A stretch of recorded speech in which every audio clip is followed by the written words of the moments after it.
आजको पुरुषार्थ 1/7/4/8 परम शान्ति बाबा भन्नुहुन्छ, बच्चाहरू म जो हुँ जस्तो छु मलाई त्यही रूपमा जान र मान, अनि तिमी पनि आफूलाई जस्तो भए पनि त्यस्तै मान।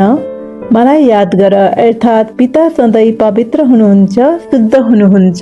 उहाँ कहिले प्रकृतिको प्रभावमा आउनु हुँदैन, अर्थात् उहाँमा कहिले कुनै पनि तरिकाले कुनै मिश्रण हुँदैन। उहाँ सधैँ आफ्नो मौलिक स्वरूपमै रहनुहुन्छ र यस समयमा पिताले तिमीलाई स्मृति दिलाउनु भएका छन् कि तिमी शुद्ध पवित्र आत्मा हो। तिमी परमात्मा पिताको नजिक रहनेवाला हौ र तिमी जति आफूलाई पवित्र मानेर पितासँग योग लगाउँछौ त्यति नै चाँडो आफ्नो मौलिक स्वरूपमा स्थित हुन सक्नेछौ।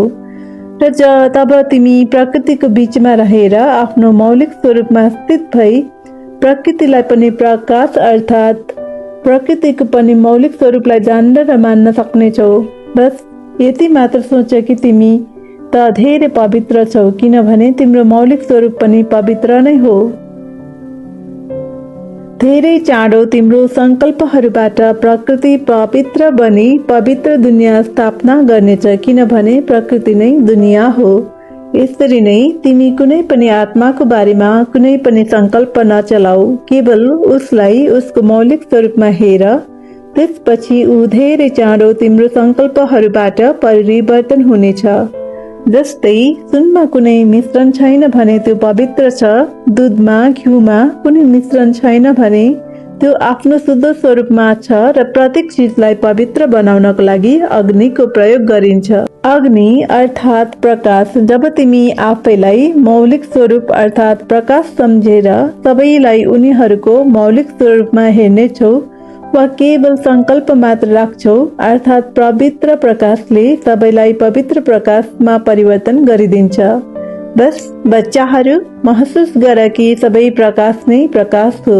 बस प्रकाश नै प्रकाश छ, अर्थात् तिम्रो आँखाले देख्ने र महसुस गर्ने सबै कुरा प्रकाश नै हो।